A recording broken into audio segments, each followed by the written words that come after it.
Assalamualaikum warahmatullahi wabarakatuh. Alhamdulillah, segala puji bagi Allah Subhanahu wa taala yang telah memberikan kepada kita rezeki untuk bersama-sama pada malam ini bagi mendengar sepatah dua daripada hadis-hadis Nabi sallallahu alaihi wasallam. Di kalangan para salaf tidak ada perkara yang lebih menggembirakan mereka daripada mendengar kalimah-kalimah hadis Nabi sallallahu alaihi wasallam. Ini kerana mereka menyadari bahawa sesungguhnya fadilah mendengar ayat-ayat Al-Quran dan hadis-hadis Nabi dibaca adalah menjadikan mereka itu mendapat beberapa kelebihan daripada Allah Subhanahu wa taala. Disebutkan oleh Imam An-Nawawi rahimahullah, Imam Yahya bin Sharaf An-Nawawi Ad-Dimashqi yang meninggal dunia pada tahun 676 Hijrah, yang masyhur dengan nama Imam An-Nawawi rahimahullah, beliau menyebutkan bahawa sesungguhnya bagi orang-orang yang mendengar hadis-hadis Nabi sallallahu alaihi wasallam dan mendengar bacaan ayat-ayat Al-Quran, bagi mereka itu tiga macam kelebihan. Yang pertama, diangkat daripada mereka kesusahan dan penderitaan. Orang-orang yang mendengar hadis-hadis Nabi sallallahu alaihi wasallam akan dicabut daripada dada-dada mereka kegelisahan, diangkat daripada mereka kesusahan dan penderitaan. Ini kerana para malaikat, innal malaikah yadau ajnihataha, ini kerana para malaikat meletakkan sayap-sayap mereka menaungi orang-orang yang menuntut ilmu Al-Quran dan hadis. Rida bima yatlub, kerana rida dengan apa yang mereka tuntut. Kemudian disebut oleh para ulama kelebihan yang kedua, orang-orang yang mendengar ayat-ayat Allah Subhanahu wa taala dan hadis-hadis Nabi, bagi mereka itu wajah-wajah yang bercahaya dicampakkan kepada hati-hati mereka keimanan kepada Allah, dan disinarkan wajah-wajah mereka dengan cahaya iman. Dan yang ketiga, kata Imam Nawawi rahimahullah, bagi orang-orang yang mendengar hadis-hadis Nabi sallallahu alaihi wasallam, mereka itu adalah menjadi orang-orang yang paling beruntung dan mendapat syafaat Nabi pada hari kiamat, insya-Allah. Muslimin dan muslimat rahimahullah, pada malam ini kita akan membaca beberapa buah hadis Nabi sallallahu alaihi wasallam bagi menyambung perbincangan kita, perbahasan kita sejak pagi tadi. Pagi tadi pun ceramah kat sini juga. Pagi tadi memang giliran saya, malam ni giliran ustaz lain. Saya cuma tolong ganti, tolong cover. Sebarang kekurangan saya mohon maaf. Cuma nak sebut kata daripada hadis yang kita bacakan daripada pagi tadi berkenaan dengan galakan perintah Nabi sallallahu alaihi wasallam al-mubadarah, perintah Nabi supaya bersegera, al-mubadaratu ila khairat, perintah kepada orang-orang yang beriman supaya bersegera buat baik. Benda-benda kebaikan jangan ditangguh, kerana apabila kebaikan ditangguh akan datang keburukan dan gangguan-gangguan yang menggagalkannya. Maka sebab itu para salaf, benda-benda baik mereka nak buat, mereka tak tunggu lama. Jangan ditangguhkan hasrat yang baik, kerana ia akan membuka kepada pintu syaitan. Lalu syaitan akan menggoda manusia supaya menjadikan seseorang itu lemah. Maka kerana itu daripada Abu Hurairah radhiyallahu taala anhu, Nabi sallallahu alaihi wasallam pernah bersabda, al-mu'minul qawiyyun khairun wa ahabbu ila Allah minal mu'minid dha'ifi. Seorang mukmin yang kuat adalah lebih dicintai oleh Allah Subhanahu wa taala daripada seorang mukmin yang lemah. Wa bi kulli khairun, dan kedua-duanya itu sebab selama dia menjadi mukmin, dia berada dalam keadaan yang baik. Qala Rasulullah sallallahu alaihi wasallam, kemudian Nabi sallallahu alaihi wasallam bersabda, ihris ala ma yanfa'uka wasta'in billahi wa la ta'jis, wa in asabaka syai'un fala taqul law anni fa'altu kaza, law anni fa'altu kana kaza wa kaza, walakin qul qaddara Allah wa ma syaa fa'al, fa in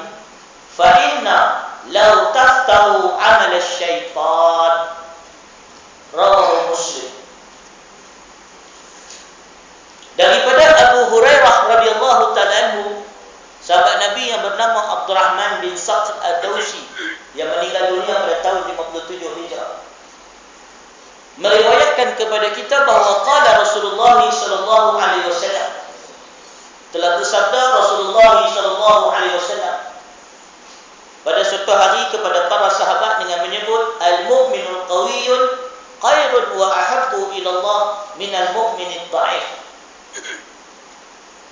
Seseorang mukmin yang kuat, qawiyyun, seseorang mukmin yang memiliki kekuatan, khairun, adalah lebih baik, wa ahabbu ila Allah, dan lebih dicintai oleh Allah, minal mu'minid dha'if, daripada orang mukmin yang lemah.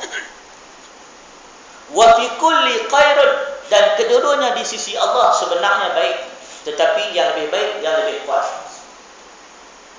Kemudian Nabi SAW bersabda, ihris ala man yanfa'uka, ihris ala ma yanfa'uka.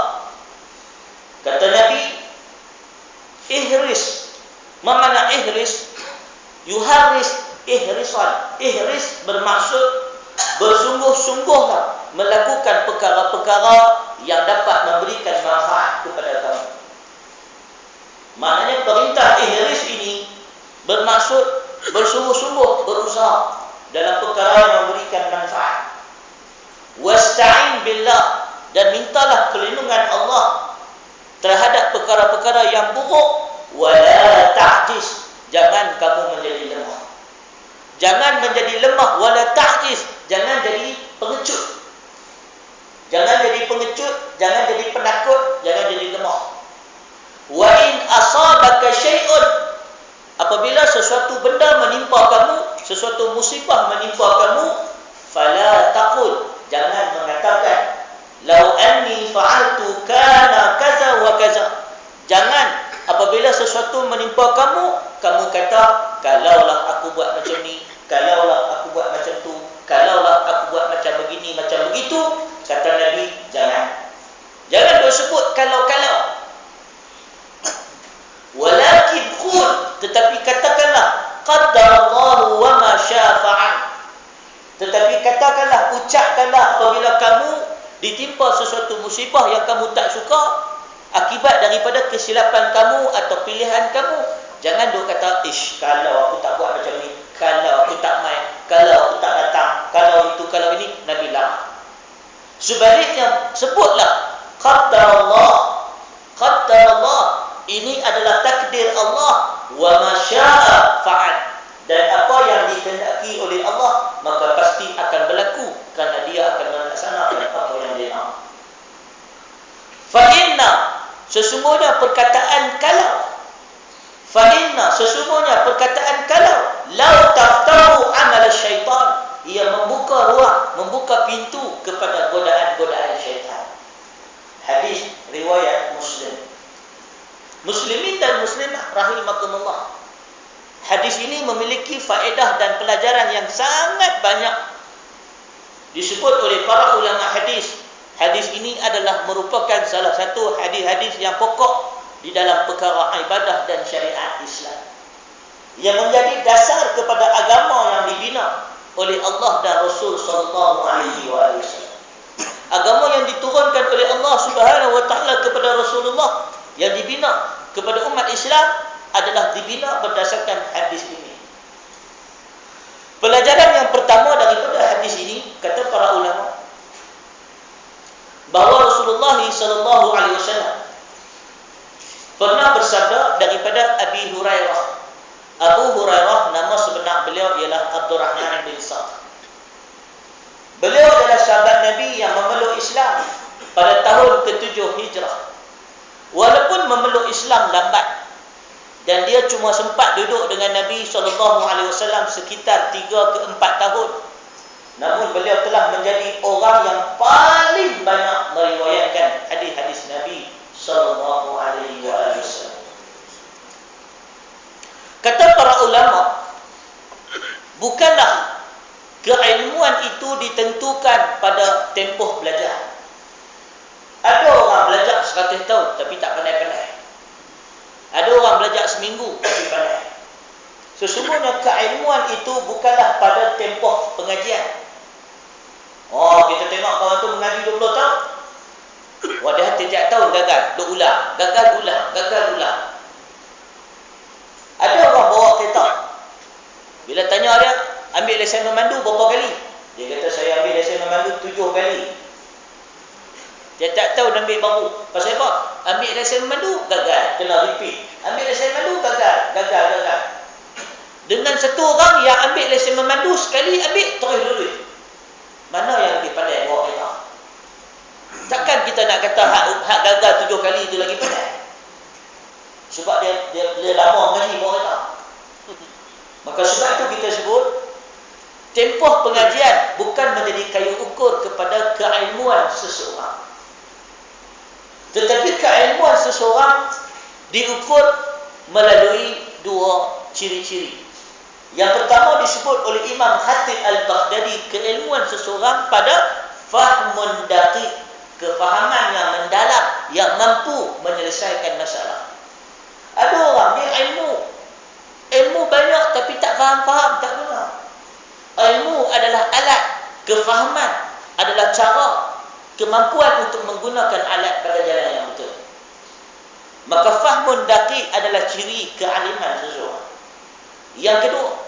Yang kedua ialah orang yang alim diketahui melalui hikmah, kebijaksanaan, melalui hikmah, melalui teladan, melalui kepribadian yang ditonjolkan melalui amalan, perbuatan dan tindakan yang dia lakukan.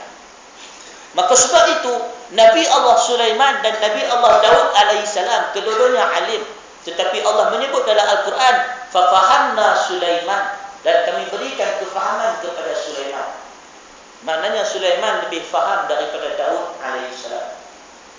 Maka semua orang kita perlu faham taraf keilmuan tidak sama. Disebut oleh para ulama, fawqa kulli zi alimin alim. Setiap orang yang alim di atasnya pasti ada orang yang lebih alim. Muslimin dan muslimat rahimakumullah. Sayyidina Abu Hurairah dia duduk dengan Nabi 3 tahun. Namun dia menjadi sahabat yang paling banyak memberikan manfaat dari sudut hadis-hadis Rasulullah sallallahu alaihi wasallam. Beliau meriwayatkan lebih daripada 5,700 hadis. Katanya Rasulullah sallallahu alaihi wasallam pernah bersabda, Abu Hurairah adalah seorang sahabat Nabi yang kibar, yang menjadi syarat bagi orang yang beriman untuk mencintai beliau. Ada hadis dalam Sahih Muslim, Nabi menyebut bahawa sesungguhnya ya Allah, jadikanlah Abu Hurairah dan ibunya dicintai oleh orang-orang yang beriman. Ini adalah doa Nabi SAW, dan doa ini kata Imam An-Nawawi sebagai prasyarat dalam menentukan seseorang itu beriman atau tidak, dia cintakan Abu Hurairah. Orang-orang Syiah, mereka tak suka Abu Hurairah. Mereka benci Abu Hurairah radhiyallahu ta'ala anhu disebabkan 2 perkara. Yang pertama, Abu Hurairah dibenci oleh orang-orang Syiah kerana beliau paling banyak meriwayatkan hadis-hadis Nabi SAW, dan Syiah mereka tidak beriman dengan hadis-hadis daripada para sahabat. Dalam agama Syiah, dalam mazhab Syiah, khususnya Syiah Imamiyah, Syiah Ja'fariyah, Syiah yang merupakan Syiah Rafidah, Syiah yang tertolak, mereka hanya menerima hadis-hadis daripada Ahlul Bait, daripada konon-konon keturunan Nabi sahaja. Hadis-hadis yang diriwayatkan oleh sahabat Nabi tidak diterima kerana menurut mereka para sahabat Nabi telah murtad. Ini disebut sendiri dalam kitab Usul Syiah, Usul Al-Kafi. Dalam kitab Syiah sendiri, dalam kitab Usul Kafi yang dikarang oleh Al-Kulaini, Imam Syiah, Imam Kulaini, orang-orang Syiah, dia sebut Usul Kafi ni kalau dalam ahli sunnah, level dia setara dengan Sahih Bukhari. Kita ada Sahih Bukhari, mereka ada kitab Usul Kafi yang menjadi rujukan utama agama Syiah. Dalam kitab mereka menyebut bahawa para sahabat Nabi setelah wafat, baginda SAW wafat menjadi murtad kecuali 4 orang. Kecuali Miqdad bin Al-Aswad, kecuali Abu Darda, kecuali Abu Zar, dan kecuali Salman Al-Farisi. Hal lain semua murtad. Tak gila agama Syiah ni. Bagaimana kita boleh mendakwa mereka satu fahaman yang sama dengan kita? Mereka mengkafirkan sahabat Nabi SAW. Malaikat Syiah yang tasyayyu', Syiah yang sederhana. Sederhana ni maksudnya Syiah yang tidak muluk ekstrim. Ada tak? Ada, bukan tak ada. Iaitu Syiah Melayu, ikut-ikutan. Syiah Melayu ni mereka ikut ya. Mereka jadi Sunni pun tak ada banyak beza. Jadi Sunni pun tak main sembahyang lah. Jadi Syiah pun 2 kali 5 lah, sama lah mereka ni. Yang kata macam ni tuan-tuan muslimin dan muslimat rahimakumullah. Syiah yang sederhana, dia tidak mengkafirkan sahabat. Yang ni kita boleh anggap sebagai muslim, kita boleh terima sebagai salah satu mazhab yang mana mereka berbeza dengan kita dalam masalah furu'. Mereka tidak mengkafirkan sahabat Nabi, mereka tidak mengatakan Al-Quran itu sesat. Orang-orang Syiah mengatakan Al-Quran yang kita beriman ini telah diselewengkan oleh Zaid bin Sabit dan Umar bin Khattab. Mereka kata Sayyidina Umar buang 300 ayat Al-Quran daripada mushaf. Mushaf Al-Quran. Sebab itu Syiah dia pegang dengan angka 666. Mereka sebut ayat Al-Quran 6,666 ayat. Perasan tak? Ramai orang dah pegang dengan angka ni. Konon-kononnya ayat Al-Quran berjumlah 6,666 ayat. Ini adalah ayat daripada Syiah, angka Syiah. Sedangkan para ulama ulumul Quran membuat kiraan satu demi satu huruf dalam Al-Quran, bait demi bait, kalimah demi kalimah dalam ayat-ayat Al-Quran, tak sampai 6,666 ayat. Jumlah ayat Al-Quran kata Imam Zamakhsyari, kata Imam Al-Zarqashi, kata Imam Ibn Hajar Al-Asqalani, kata Imam Ibn Katsir, kata Imam Al-Qurtubi, jumlah ayat Al-Quran 6,300 ayat. 6,300 ayat. Macam mana boleh sampai 6,666? Itu sebab mereka kata Sayyidina Umar buang 300 ayat pasal keutamaan Ahlul Bait dan kelebihan Sayyidina Husain dan kepimpinan imam-imam Ahlul Bait dalam Al-Quran. Ini dakwaan Syiah. Mereka dakwa ayat Al-Quran sudah diselewengkan oleh sahabat Nabi. Takkan kita nak kata mereka Islam? Dan mereka menganggap bahawa mushaf yang original berada di tangan Imam Mahdi yang akan keluar pada akhir zaman, bawa mushaf yang ori. Nanti dia pakai dulu kan. Muslimin dan muslimat rahimakumullah. Maka kita balik kepada Abu Hurairah. Abu Hurairah ni dia satu orang sahabat Nabi yang Syiah tak suka sebab dua. Satu, dia banyak riwayatkan hadis Nabi, yang mana hadis-hadis yang dia riwayatkan Syiah anggap sebagai hadis yang tidak bertepatan dengan hadis-hadis Ahlul Bait, hadis daripada golongan Syiah. Yang kedua, dari sudut mauqif politik, pendirian politik, Abu Hurairah dia menyokong Sayyidina Muawiyah. Pada zaman Abu Bakar, Sayyidina Abu Bakar melantik Abu Hurairah sebagai gubernur. Sayyidina Umar melantik Abu Hurairah sebagai gubernur. Sayyidina Uthman melantik Abu Hurairah sebagai gubernur.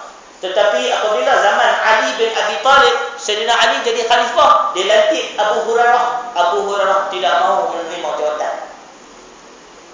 Sebab Abu Hurairah tak setuju dengan Sayyidina Ali yang naik jadi khalifah melalui bai'ah orang-orang Khawarij yang membunuh Sayyidina Uthman.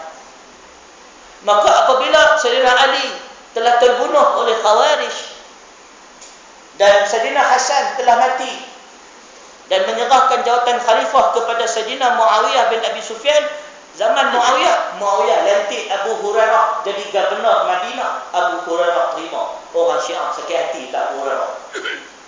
So mereka benci Abu Hurairah. Mereka buat cerita palsu pasal Abu Hurairah. Mereka buruk-burukkan Sayyidina Abu Hurairah dan sebagainya. Sedangkan dalam hadis yang sahih dikeluarkan oleh Imam Muslim bin Hajjaj An-Naisaburi, disebut oleh Imam An-Nawawi bahawa Abu Hurairah adalah simbolik sahabat Nabi yang wajib diimani oleh orang-orang yang beriman. Sebab Nabi pernah berdoa kepada beliau, ya Allah, jadikanlah Abu Hurairah dan ibunya dicintai oleh orang-orang yang beriman. So siapa yang tak sayang kepada Abu Hurairah bukanlah termasuk di kalangan orang-orang yang beriman, bertepatan dengan sabda Nabi sallallahu alaihi wasallam. Berkata Abu Hurairah radhiyallahu ta'ala anhu, qala Rasulullah sallallahu alaihi wasallam, al-mu'min, orang yang beriman. Mukmin adalah tingkatan daripada orang yang muslim. Apabila kita mengucapkan dua kalimah syahadah, kita tak terus jadi mukmin, kita jadi muslim. Makna muslim? Muslim adalah kalimah mushtaq, kata pinjaman daripada kalimah al-istislam, iaitu penyerahan diri kepada Allah Subhanahu wa taala. Dalam bahasa Inggeris kita sebut submission, complete submission. Muslimin dan muslimat rahimakumullah, apabila kita masuk Islam, kita menyerah diri kepada Allah Subhanahu wa taala untuk tunduk kepada agama yang dibawa oleh Nabi sallallahu alaihi wasallam. Kemudian setelah kita beramal, setelah kita beriman dengan seluruh ajaran yang dibawa oleh Nabi sallallahu alaihi wasallam, barulah kita menjadi orang-orang yang beriman, yang melaksanakan keyakinan dan kepercayaan kepada rukun iman. Barulah kita menjadi orang-orang yang mukmin. Dan mukmin adalah setinggi tingkat daripada muslim. Kata Nabi sallallahu alaihi wasallam, al-mu'minul qawiyyun khairun wa ahabbu ila Allah minal mu'minid dha'if. Orang mukmin yang kuat, yang qawi, khairun adalah lebih baik ila Allah, kepada Allah Subhanahu wa taala, minal mu'minid dha'if, daripada orang-orang mukmin yang lemah. Apakah maksud yang disabdakan oleh Nabi sallallahu alaihi wasallam? Maksud Nabi ialah orang-orang mukmin yang kuat, Allah lebih sayang kepada mereka. Dan kuat dalam hadis Nabi bukan bermaksud kuat fizikal. Oh, Allah suka orang kuat, maknanya Allah suka orang yang berbadan besar. Badan kecil ni habis.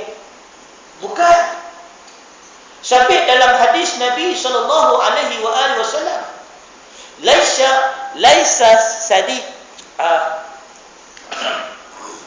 laisa syadidun bis-sara'ah. Kata Nabi sallallahu alaihi wasallam, laisa syadidu bis-sara'ah, innamas syadidu allazi yamliku nafsahu indal ghadab.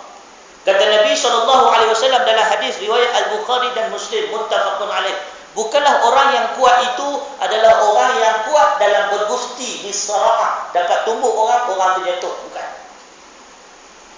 Innama, sesungguhnya, asyadid, orang yang kuat, ialah allazi yamliku nafsahu, orang yang boleh mengawal dirinya indal ghadab, ketika dia marah. Maka sebab itu kata Nabi SAW, orang mukmin yang kuat, yang boleh kawal diri dia, yang boleh kontrol diri dia, lebih disukai oleh Allah Subhanahu wa taala daripada orang mukmin yang lemah. Yang lemah ni bukan yang sakit pinggang, bukan. Lagi pacik-pacik menangis pula, ada aku ni lemah, Allah tak sayang aku. Bukan. Yang maksud kata lemah ni, Allah lebih suka orang yang kuat, yang boleh mengawal diri dia, daripada orang yang lemah, yang asyik buat dosa.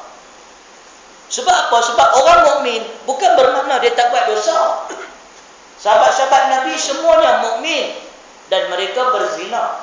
Mereka ada yang minum arak, mereka ada yang sabit dengan kesalahan jenayah, ada yang bunuh orang. Namun itu tidak menjatuhkan kedudukan mereka sebagai orang yang beriman. Kerana iman itu di dalam dada, dan dia naik dan dia turun. Dia naik dengan taat, dia turun dengan maksiat. Apabila kita sampai ke tahap mukmin, tidak bermakna kita sentiasa beriman 100% 24 jam. Ada kalanya datang godaan, kita jadi lemah. Ada kalanya datang kekuatan, kita menjadi kuat. Walau bagaimanapun, orang mukmin yang kuat imannya, yang mampu mengawal diri, lebih disukai oleh Allah daripada orang mukmin yang lemah. Dan kata Nabi SAW, wa fi kulli khairun, wa fi kullin, dan kedua-dua mereka itu ada kebaikan. Maksud Nabi SAW kuat di sini ada 4 macam jenis kekuatan.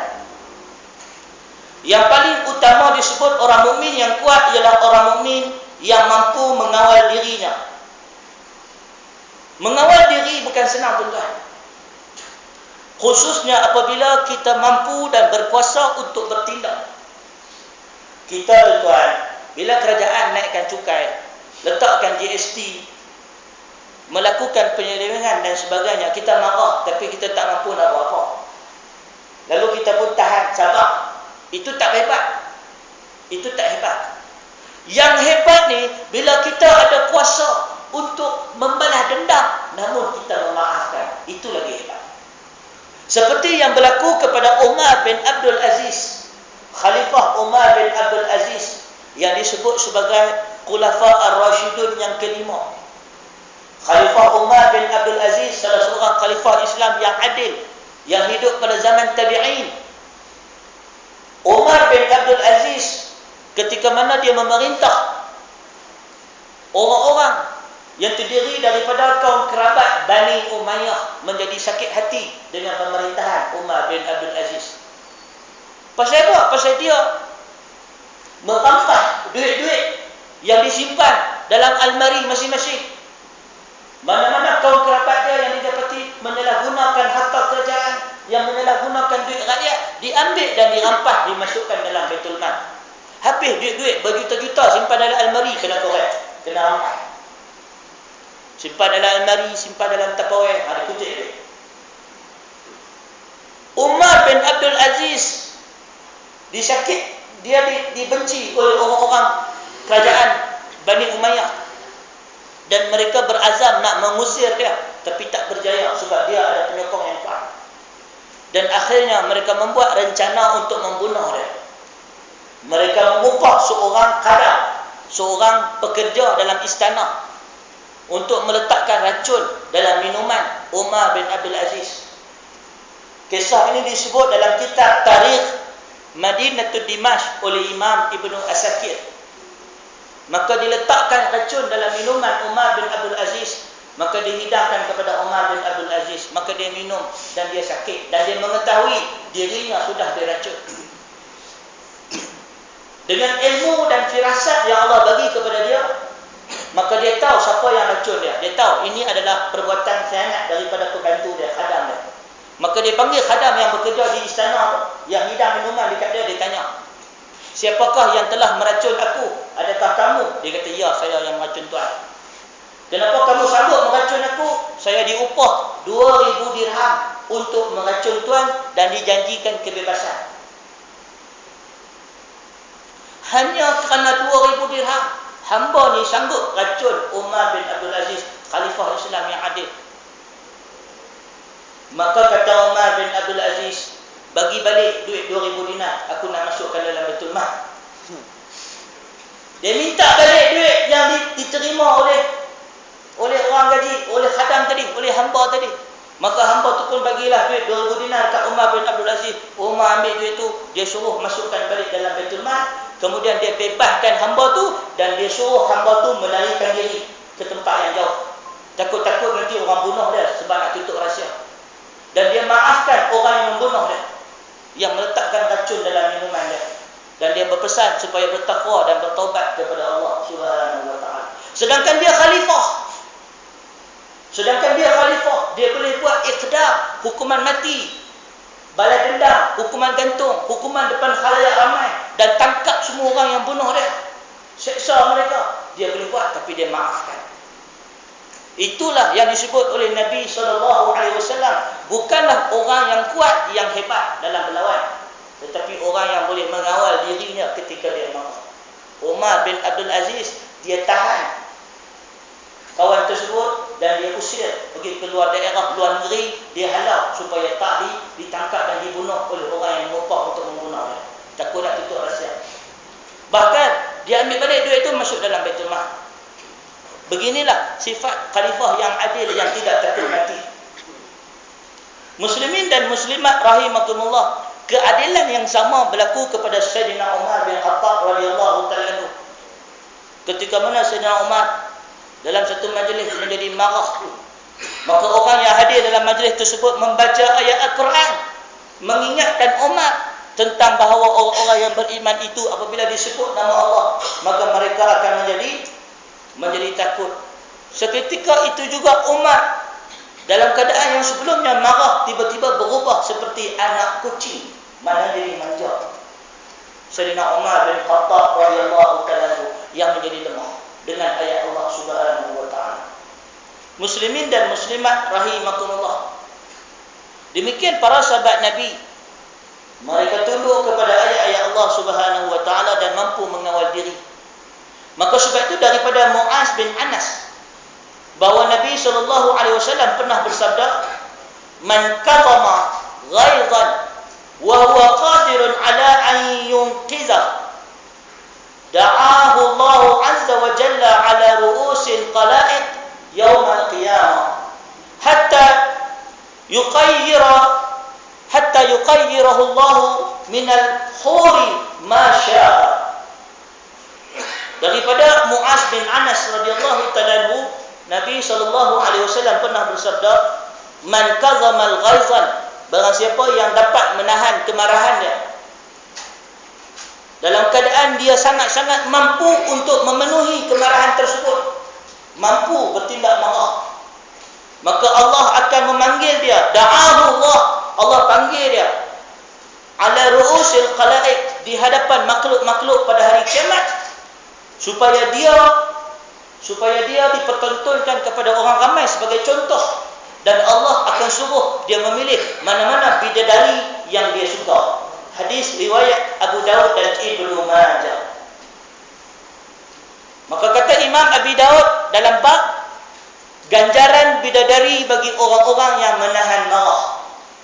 Mana-mana orang lelaki yang dapat kawal marah, dia nak marah, tiba-tiba dia tahan, maka pada hari kiamat Allah panggil dia di hadapan makhluk, Allah suruh dia pilih mana-mana bidadari yang dia suka. Oleh yang demikian, jangan marah dapat bidadari. Isteri-isteri gunakan hadis ni, tampal depan peti air. Laki-laki balik rumah nak menyepak sekali, jangan marah dapat bidadari, okey tak jadi. Maka sebab tu ada orang tanya kepada salah seorang sahabat kita, isteri dia kuat belatiak, tapi dia relax, dia senyum. Orang tanya dia, "Pakcik tak marah ke isteri duk belatiak, duk kata itu ni?" Dia kata, "Baca hadis ni. Baca hadis ni." Setiap kali isteri dia marah dia senyum, duk ingat bidadari jenis mana dia nak. So muslimin dan muslimat rahimakumullah, lepas ni jangan marah, kita dapat bidadari insya-Allah. Kawin lagi ke akhirat lah. Dunia ni tak mampu lah. Muslimin dan muslimat rahimakumullah. Maka sebab itu, barang siapa yang memaafkan manusia, maka Allah akan memberikan kemaafan kepadanya pada saat dia memerlukan. Dan balik kepada hadis Nabi SAW tadi, "Al-mu'minul qawiyyun khairun wa ahabbu ila Allah minal mu'minid dha'if." Orang mukmin yang kuat lebih disukai daripada mukmin yang lemah, maksudnya kuat dalam iman, iaitu yang kuat dalam menahan amarah dan menahan atau mengawal dirinya. Yang kedua, yang kuat di dalam ibadah. Sehingga kan Nabi SAW sebut sabit dalam hadis, bersungguh-sungguh dalam ibadah, mampu berdiri lama di dalam solat. Mereka kuat dalam berpuasa, kuat dalam membaca Al-Quran, dan kuat dalam melakukan ketaatan. Yang ketiga, orang-orang yang kuat dalam hadis Nabi bermaksud orang-orang yang kuat menahan godaan. Orang-orang yang kuat menahan godaan syahwat atau menahan hasutan syaitan. Dan yang keempat, yang dimaksudkan orang yang kuat di dalam hadis Nabi SAW ialah orang yang kuat di dalam membantu sesama manusia dan memberikan manfaat kepada orang lain. Rajulul khawi, orang yang dapat menjadi pelindung kepada manusia yang lain. Seorang yang melindungi orang-orang yang ramai, yang memberikan manfaat kepada sesama manusia. Muslimin dan muslimat rahimakumullah. Dan Nabi sebut wa bi kulli khairun, dan kedua-duanya adalah baik selama mana mereka beriman.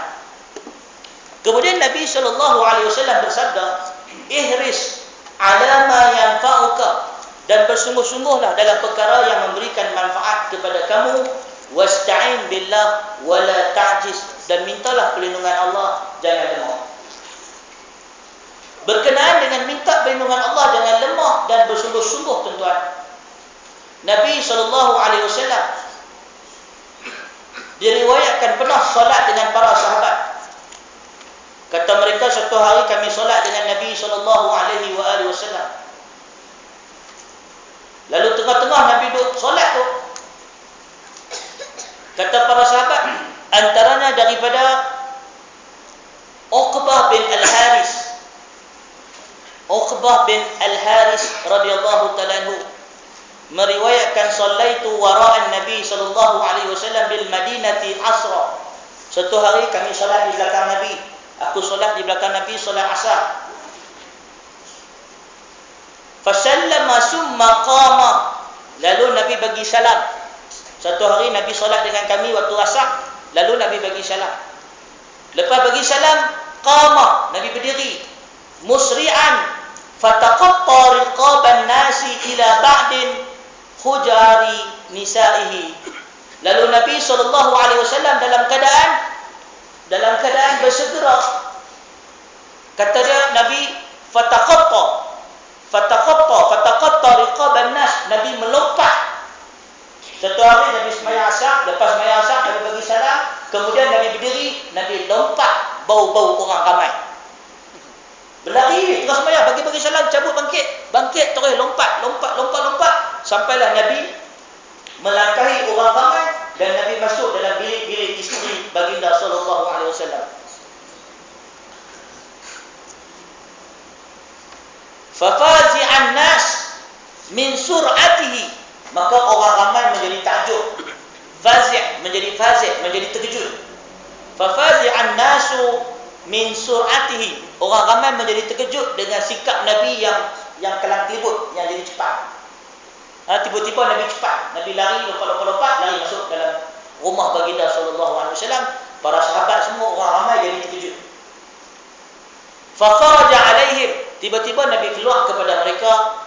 Fara'a annahum qad ajabu min sur'atihi, lalu Nabi nampak para sahabat dalam keadaan takjub, dalam keadaan keheranan. Lalu Nabi SAW memberikan penjelasan. Ini sunnah, tuan-tuan. Sunnah dalam Islam, kalau kita buat benda yang pelik-pelik, tolong bagi penjelasan. Kerana Nabi SAW suka memberikan penjelasan kepada orang agar tidak muncul salah faham.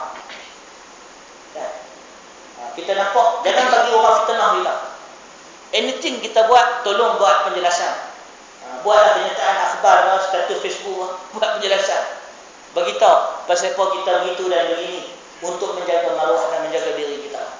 Jadi Nabi SAW, dia nampak para sahabat dalam keadaan keheranan, dia pun bagi penjelasan. Nabi kata, ketika aku tengah solat, Nabi kata, ketika aku tengah solat, zakartu syai'an, aku teringat sesuatu, min tibrin indana. Aku teringat sesuatu bahawa aku masih memiliki emas yang merupakan bahagian daripada harta rampasan perang daripada Khaibar. Kata Nabi SAW, ketika aku tengah sembahyang, aku teringat dalam rumah aku ada emas yang belum aku sedekahkan, ada dalam rumah aku. Fakarihtu an yabhasani, maka aku benci untuk emas itu berada dalam rumah aku berterusan. Aku tak suka emas, harta benda duduk lama dalam rumah aku tak suka. Fa amartu biqasmatihi, maka aku pun segera keluar daripada sembahyang, lepas bagi salam aku melompat masuk dalam rumah. Aku suruh ahli keluarga aku sedekahkan emas tersebut supaya tidak tinggal dalam rumah aku harta benda, agar aku tidak mati dalam keadaan ada harta benda dalam rumah aku. Hadis riwayat Al-Bukhari. Manakala dalam riwayat yang lain kata Nabi SAW, fakarihtu an ubayyitahu, aku benci, kata Nabi dalam hadis riwayat Muslim, aku benci sekiranya emas itu bermalam di rumahku. Maknanya Nabi tak mau ada harta yang bermalam dalam rumah Nabi dalam keadaan Nabi belum sedekah. Maka sebab itu Nabi bersegera dalam solat, Nabi lompat-lompat orang pergi sedekah cepat. Mana kata nak ajar kita supaya bersegera buat baik, jangan duk tangguh. Ini masalah orang kita suka tangguh benda baik. Nak nikah pun tangguh. Ini perangai mak bapak ni. Anak muda memang nak nikah, kalau boleh dia nak nikah semalam lagi. Tapi mak bapak dia tangguh pernikahan tahun depan, tahun akan datang. Sebab apa? Alasan dia nak cari cuti. Alasan dia nak cari waktu semua adik-beradik boleh datang. Apa masalahnya zaman sekarang ada handphone, takak gambar WhatsApp. Kan? Ini masalah orang kita nak bagi pesusah nikah. Benda baik nak tangguh tahun depan. Sementara nak tunggu tahun depan dan kawan tu jadi masalah dulu. Laki perempuan duk berangan nak kahwin situ sama lain, terganggu dalam pelajaran, terganggu dalam pekerjaan, kadang-kadang datang godaan, ada orang lain duk kacau tunang orang lain. Itu yang jadi kes jenayah, bunuh, tikam 14 tu. Itu belum lagi pula dah bertunang. Dalam tunang kadang-kadang terlanjut. Pasal apa terlanjut? Pasal lama sangat nak tunggu. Muslimin dan muslimat rahimakumullah, kita kena percepatkan benda ni. Dah, kalau lihat dalam sunnah Nabi SAW, nikah ni dipercepatkan. Tak ada Nabi tunang lama-lama. Nabi jumpa terus nikah, terus kahwin, alatul. Orang Arab panggil alatul, sekali jalan. Jenis tunang lama-lama ni perangai Melayu. Ini masalah ayat naik kepala. Dah jadi cantui. Muslimin dan muslimat rahimakumullah, percepatkan nikah anak-anak kita. Kalau dah ada calon yang sesuai, bagi je kahwin. Kahwin dulu tak apa. Yang penting akad nikah dulu, kenduri kemudian, tak ada masalah. Kenduri kemudian. Tak kenduri pun tak apa, ya sunat saja. Yang penting nikah bagi sah, bagi cepat-cepat bersama. Ini yang penting bagi kita yang kita telah langgar. Sama juga di antara mempersegerakan kebaikan, bayar hutang. Ini benda yang tak syok. Bayar hutang, kalau kita pinjam duit orang, kalau boleh kita janji nak bayar sebulan. Kalau ada duit awal, bayar awal. Segerakan kebaikan, jangan tangguh. Begitu juga kalau kita janji benda-benda baik. Nabi pernah berjanji dengan isteri dia nak buat sesuatu, belum sampai masa Nabi dah buat. Isteri dia tanya, kenapa buat awal? Nabi kata benda baik awal. Benda baik segera awal, jangan tangguh. So muslimin dan muslimat rahimakumullah, maka sebab itu kita disunahkan segerakan kebaikan. Jadi muslimin dan muslimat, kata Nabi SAW seterusnya dalam hadis-hadis baginda SAW, Nabi kata orang-orang yang lebih kuat lebih disukai oleh Allah daripada orang-orang yang lemah. Kemudian Nabi sebut, Nabi kata sesungguhnya dalam sabda Nabi SAW,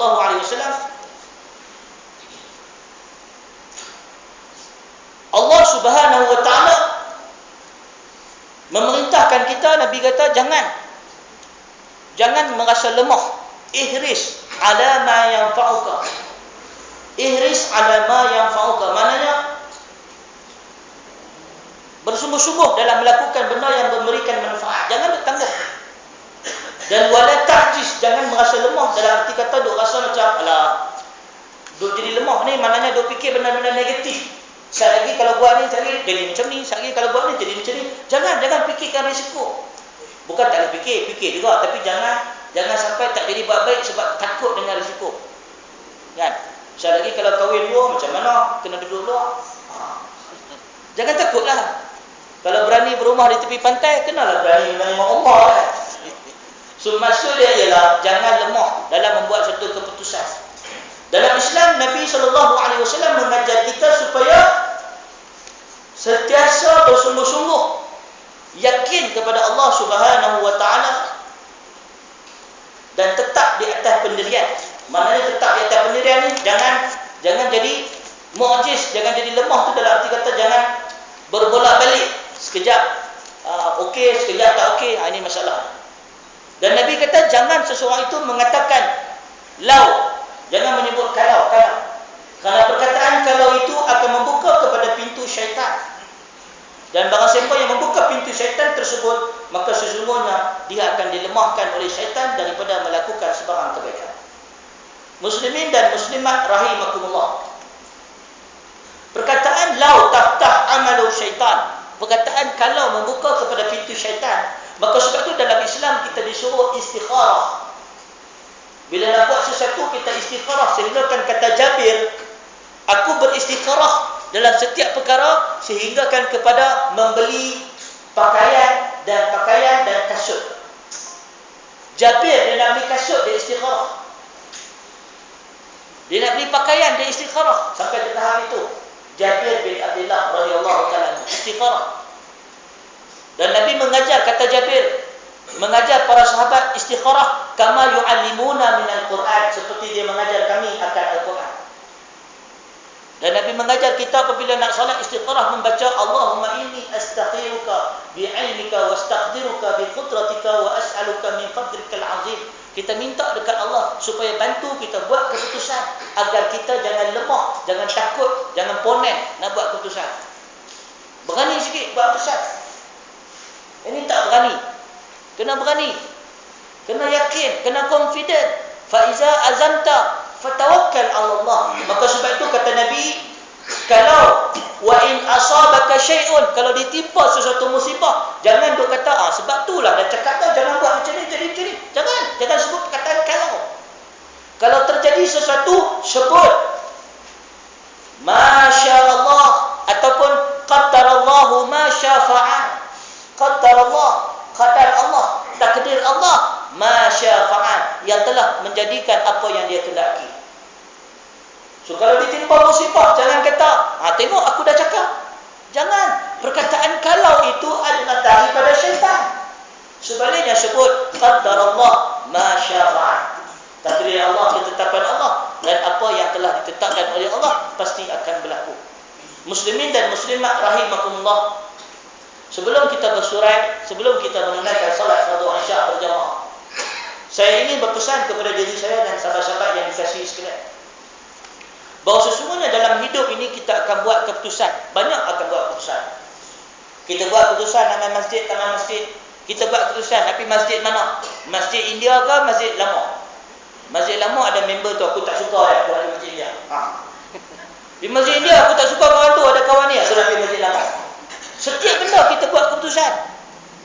Namun pastikan kita keputusan tersebut baik ataupun buruk. Sebab setiap keputusan akan membawa kepada keputusan yang lain. Setiap keputusan akan membawa kepada satu takdir, kepada satu takdir. Sebagaimana kata Sayyidina Umar, bila Umar membuat keputusan untuk tidak masuk ke dalam Mesir ketika negeri Mesir ditimpa wabak taun. Ketika Mesir dan Syam ditimpa wabak taun, Umar ketika itu dah dekat nak sampai dengan Syam, dekat nak sampai dengan Mesir. Maka para sahabat kata, ada yang kata kena masuk, kita jangan takut. Ada yang kata kita kena lari.